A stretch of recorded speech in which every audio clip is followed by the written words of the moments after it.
Hi, and welcome to the New Moon Knitting Podcast. This is episode 6.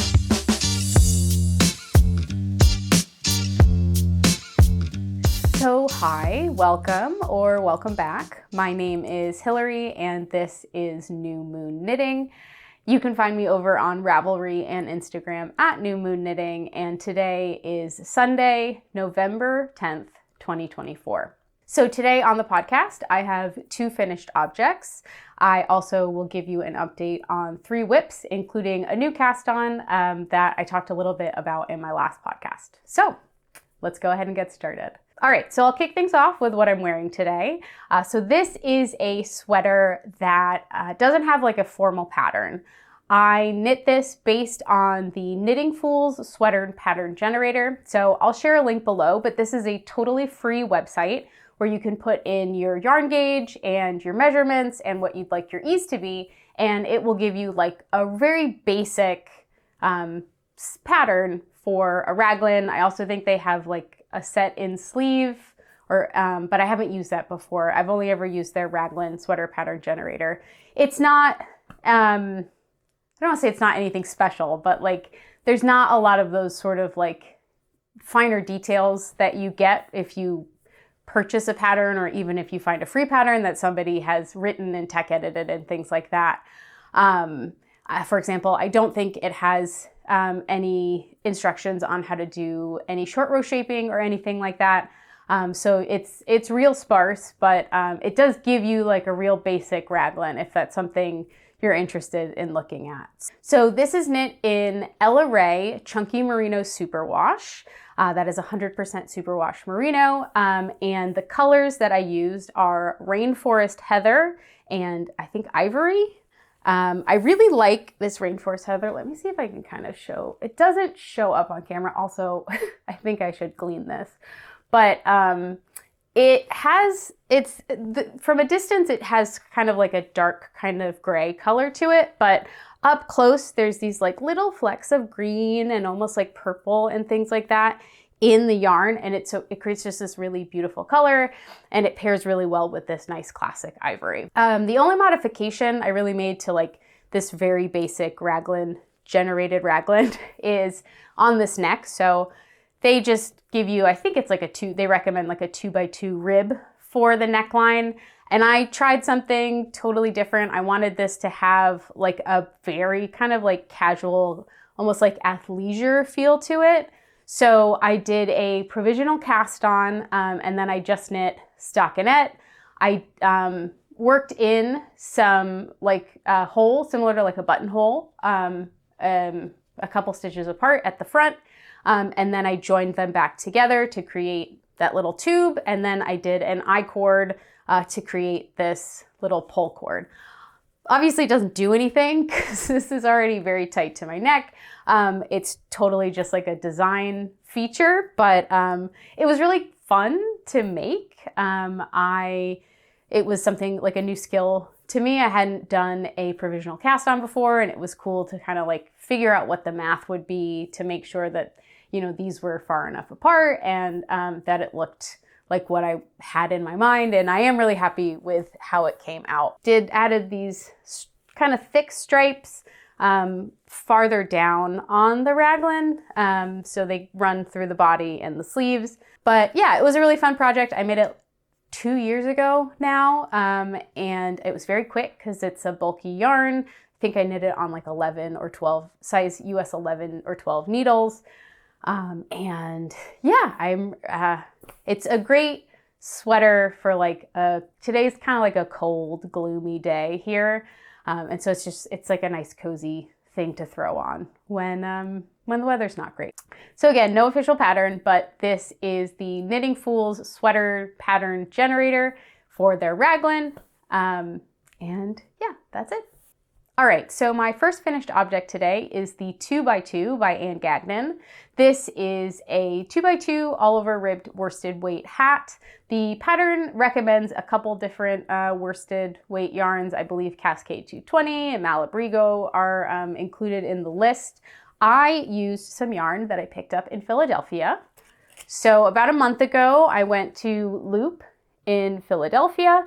And I picked up 2 skeins of yarn, their Sprig, which is their 100% superwash wool in a fingering weight, and also their Posy, which is their kid silk mohair. I believe it's a 7228. And so I picked them both up in the color Geranium, which is this kind of lovely pinky red color. And I have finished my hat, and this is how it turned out. So yeah, I really like the final product. I love this red color. I think it is so pretty and bright for like a cold, gloomy day like today. The mohair is very soft. I don't find it scratchy. I'm not gonna put the hat on because my hair's up and it's gonna look kind of silly. But I did take some pictures before, so I can show you kind of like how it fits on me. So I actually knit this to the length that the pattern recommends, but the pattern has kind of 2 recommendations for the length of the hat. So it's a free pattern, number 1, which is great.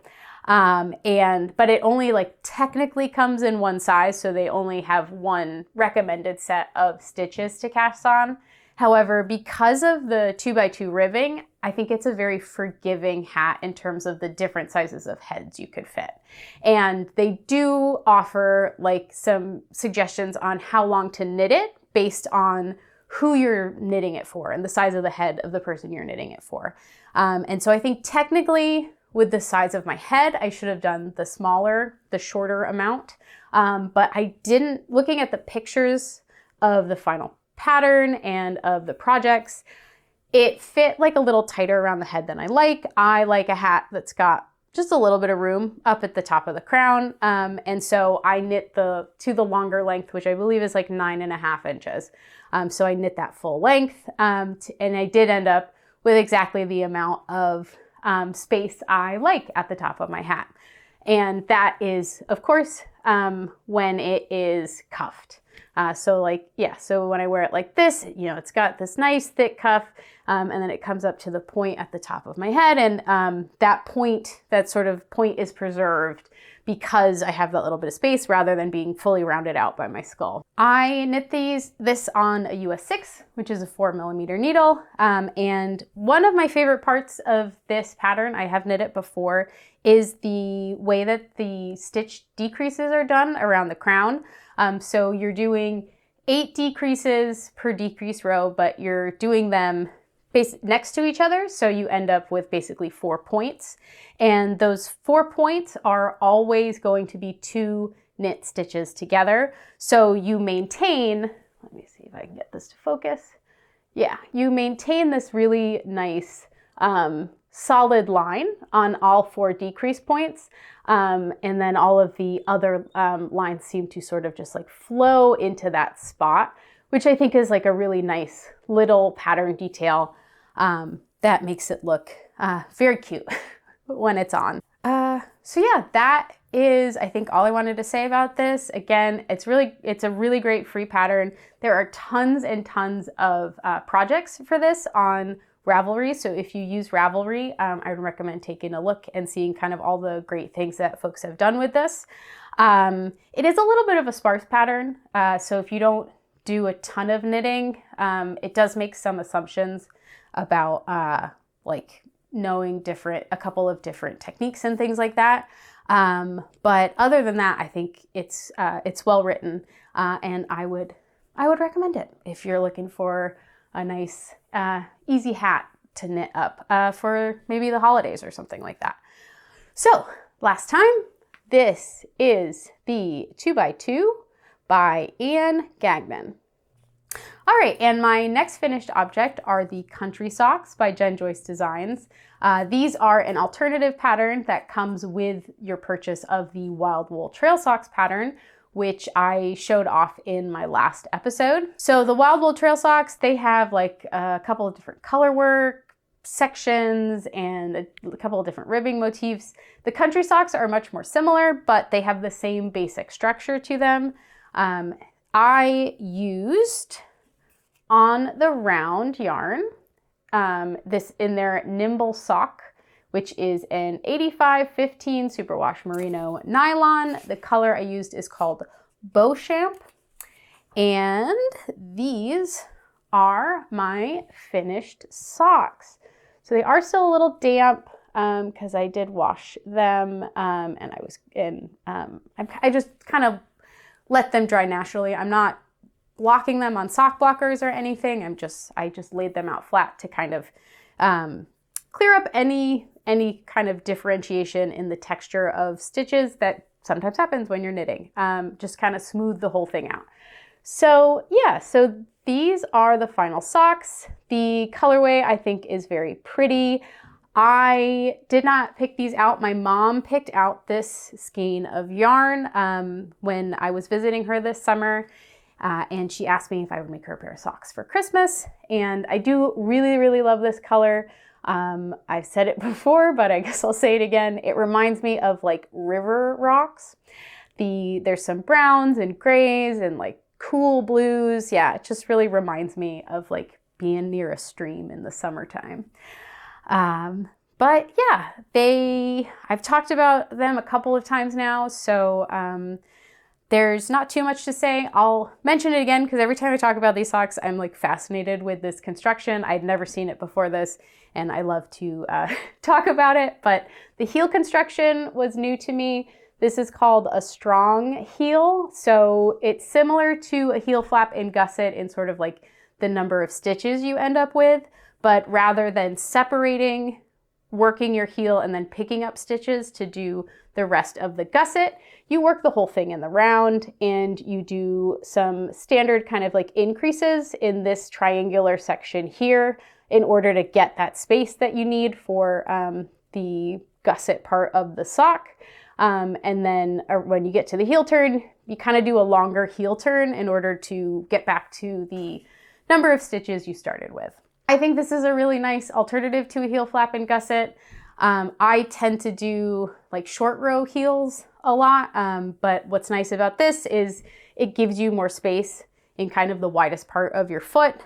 So if you're somebody where afterthought or forethought or, short row heels those socks don't fit very well for you, and you don't like a heel flap and gusset, this might be a nice alternative because you never have to like split up your stitches. You can keep working in the round, but you get more space in the kind of widest part of your foot. So the last thing I wanted to talk about with these is I did make a little modification, which is that I did an ergonomic toe on my socks. So let me try to show you. So typically standard sock decreases, you're working your decreases at the same rate on either side of the foot. And so the point of your sock is right in the middle of the toes. And most people's toes aren't shaped like that. The side where your big toe is wider than kind of where the rest of your toes go. And so an ergonomic toe is just kind of a way to get them to better fit the foot that you're making them for.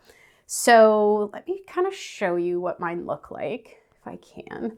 So if you look closely, I don't know if this is really showing up that well, but you can see the decreases on this side run steeper than the decreases here. So this side has like some flatness before it tilts in, and this one starts down here and decreases up.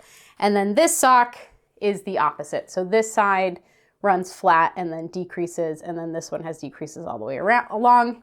And that's to accommodate for the left and right sock having more space where I expect a big toe to be than like a pinky toe. There are, I'm sure, tons of really great tutorials on how to do ergonomic toes. I know I've seen Roxanne Richardson's approach to different kinds of toe shapes. I think I got the idea initially on how I wanted to do mine from Mel Makes Stuff.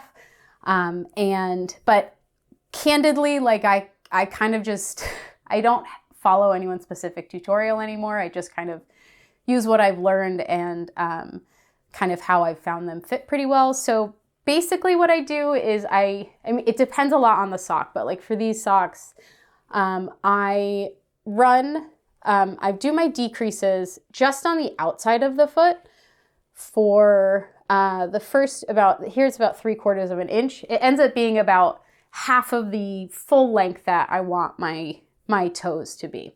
So yeah, so here it's about 3/4 of an inch. And then once I get to that point, I also start decreasing on where the big toe is going to be on the inner part of the foot, so that you end up with this shape and this number of stitches left on. So the full length of this toe is about 1.5 inches. And so for 3/4 of an inch, I only do decreases on the outside, and then I join them together so that it better fits the toes.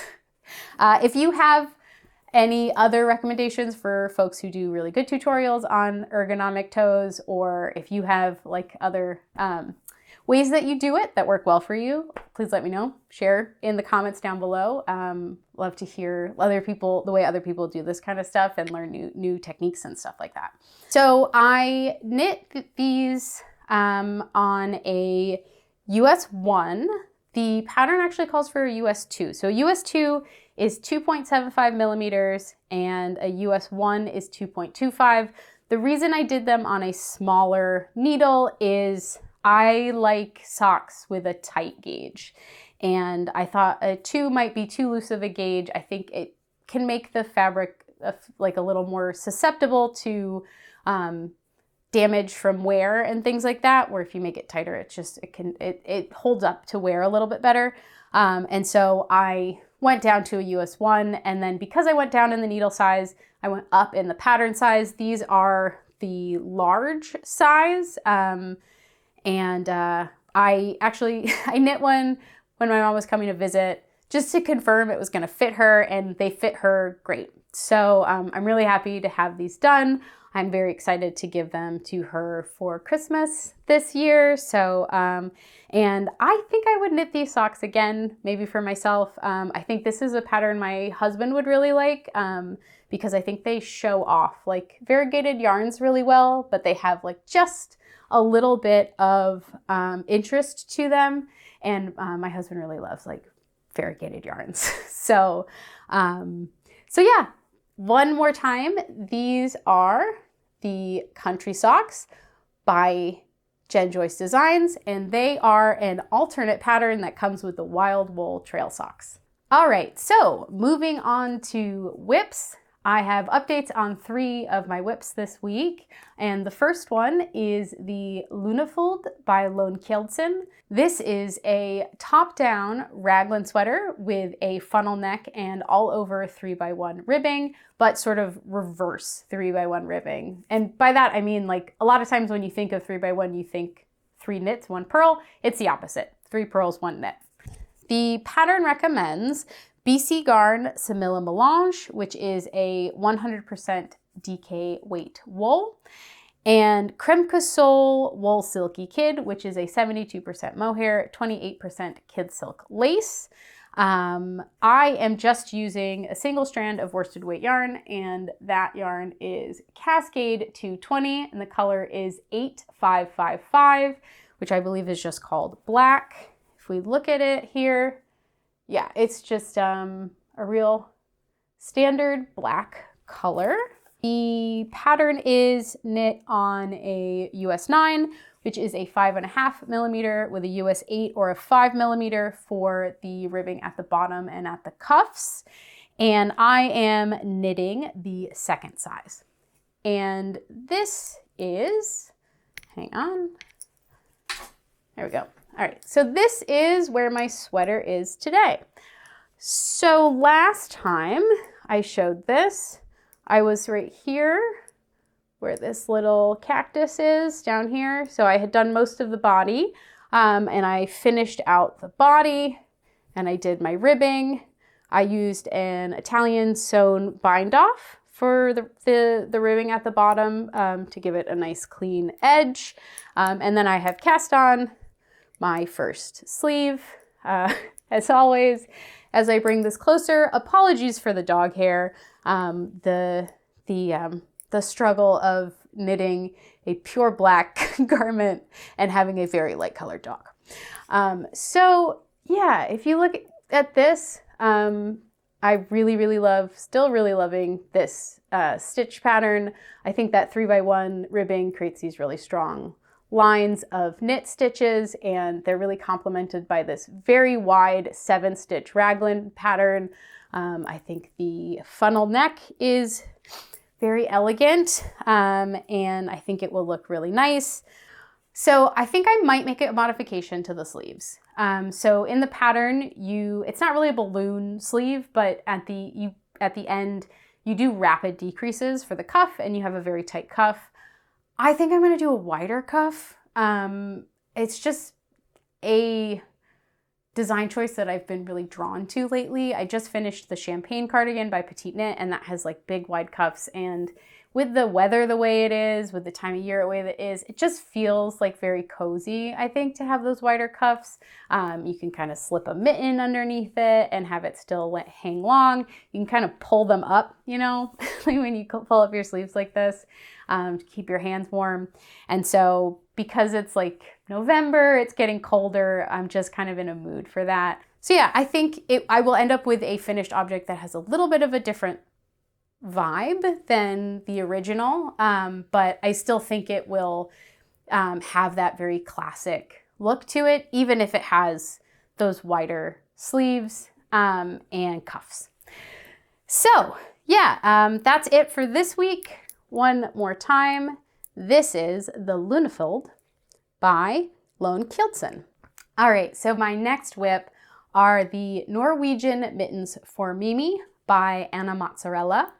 These are a classic Norwegian Selbu mitten, and they are a free pattern. I am using Lion Brand Respun. This is a 100% recycled polyester yarn. I am using the color Deep Denim and the color Parchment. So that's what these two yarns look like together. And this is all tangled. This is my mitten so far. So I haven't made a ton of progress this week, but I've finished the cuff and I've just started on the color work for the palm and the hand part of the glove, of the mitten, excuse me. This pattern does come in quite a few sizes, I think maybe 4 or 5 sizes, but the way that you change the size is by changing the needles. So I am knitting these on a US 4, which is a 3.5 millimeter needle, and that creates the second size. So the stitch count, no matter what, is always the same, but you would just change the needle size. Now, sometimes that's not ideal depending on what your tension is like. Particularly because color work at like a very loose gauge has a very different appearance to it than color work at a very tight gauge. But it is a free pattern, and I do think that the motifs on it are absolutely gorgeous. The pattern is fully charted, so it's very easy to follow. I am knitting these for charity. So I mentioned in my last video at the end of the year, actually the whole year, but this year I kind of lost track of time. I try to do some knitting for some charities near me that provide clothing and things for people who are experiencing homelessness. Now that we're getting very close to the end of the year, I'm trying to catch up. I have a couple of hats I did earlier this year. I have a hat I finished last week, and now I want to try to get a couple of pairs of mittens off the needles to send along as well before the middle of December. So far, so good. I'll have an update next week. But yeah, one last time. These are the Norwegian Mittens for Mimi by Anna Mozzarella. All right, so my last whip today is a new cast on, and it is a new to me kind of experiment because it is my first time ever doing a vintage knit. So I mentioned this in my last podcast, but my little brother really loves history, and he particularly is very interested in World War I history. And so I thought a nice gift for him would be to do a knit from World War I that was knit for soldiers during that time period.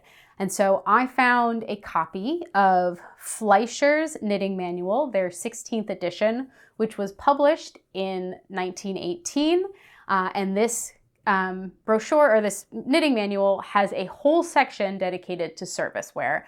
And so it's all patterns that were approved by, I believe, the US military, because Fleischer's is a Philadelphia, Pennsylvania-based company, or they were a Philadelphia-based company. And so they have patterns that were approved by the US government for the people who were serving in World War I.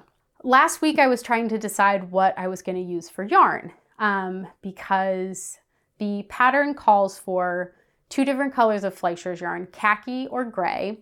And I had some gray yarn, but I was afraid it was going to be way too itchy for my brother's face. And so I thought, well, maybe I can use some more of that Lion brand respun. It's polyester, it's softer. Maybe it makes sense to do that. But people were so helpful in the comments, first of all. Thank you so much to everybody who gave me some tips on maybe, on the yarn or on the history of these patterns. And a big shout out to the person who made a really, really good point, which is if your brother really loves history, he may want something that is actually closer to what the actual object would have looked like that was given to servicemen, rather than something that's more comfortable. Like, he may actually appreciate knowing what the feeling of that wool is and knowing what the color was like and things like that. And that was so smart. And I totally wasn't thinking about that. But yes, I guess if I'm going to do this, like, getting it as close to something authentic may actually be something that he really, really likes. Thank you so much. That was such a smart idea. And so I was like, okay, let me see if I can find some pictures of this actual yarn so I can still see if maybe there's something in my stash that's close.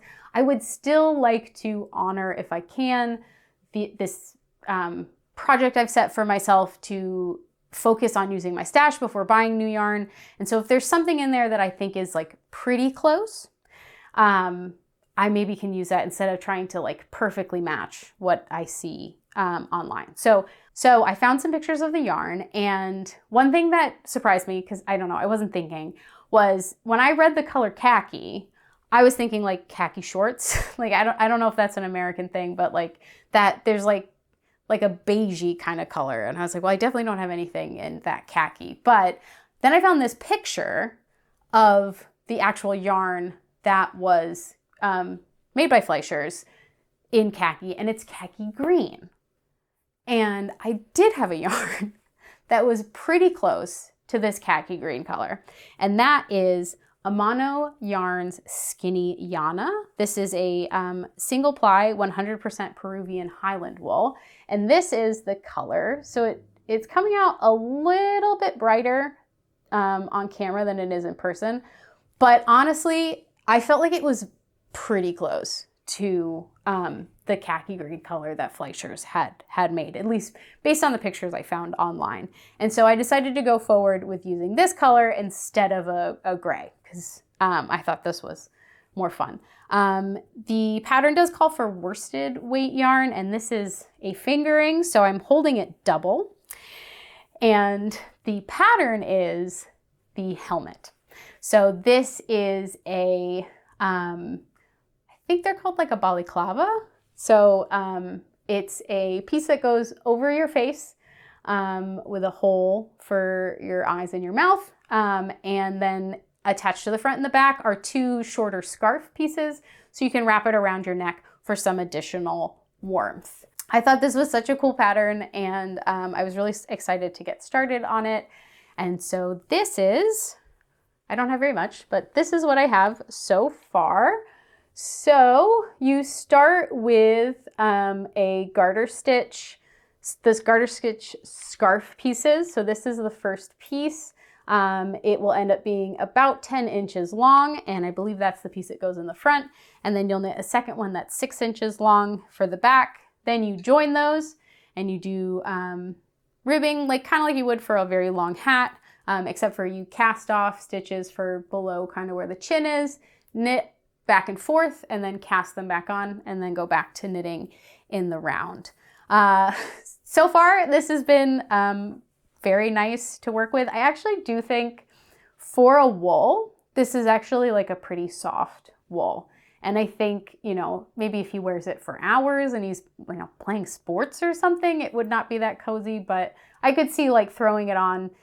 He lives up in like New England, so they get a lot more snow than we do. But like if he's like shoveling snow or, you know, he's out in like a really cold day or something like that, it could be nice and keep him nice and warm. So I mentioned this last time, I was a little concerned about the needle size. The pattern calls for a 3, which I'm pretty confident is a US 3. I did find some pictures of like those gauge cards for needles from around the same time, and I found this one, and it does say like a US 3 is, I believe, a 3.25, which is what a US 3 is today.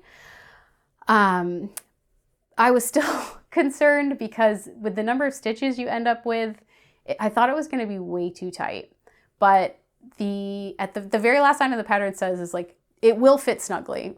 I'm paraphrasing, but like it's something like, you know, it's like it's supposed to fit very snug. So I'm kind of trusting the process. I did go up 1 needle size. So I'm using a US 4, which is a 3.5 millimeter. So I went up a 1/4 millimeter for my own peace of mind. And it does, I will say, like, I don't normally like the appearance of garter stitching. But I do think at this tight gauge, it actually looks really nice. And I can tell this is going to be very nice and cozy. So yeah, so far it's been, obviously it's a garter scarf. I've been able to make these for like 10 years. It's the first thing I ever learned to knit. So far so good. I think moving on to the next part, I've done enough hats that even though it's kind of a sparse pattern because it's from over 100 years ago, I'll be able to figure it out. But yeah, so far so good. Thanks again to everybody who left such great comments on my last video with ideas and suggestions. And one last time for right now, this is the helmet from Fleischer's 16th edition knitting manual. All right, so that is all that I have for today. If you liked this video, please feel free to go ahead and give it a thumbs up. And if you're interested in seeing more of what I do, please go ahead and subscribe. I put out videos fairly frequently on this channel. And so yeah, thank you so much for watching, and I'll see you all in the next one.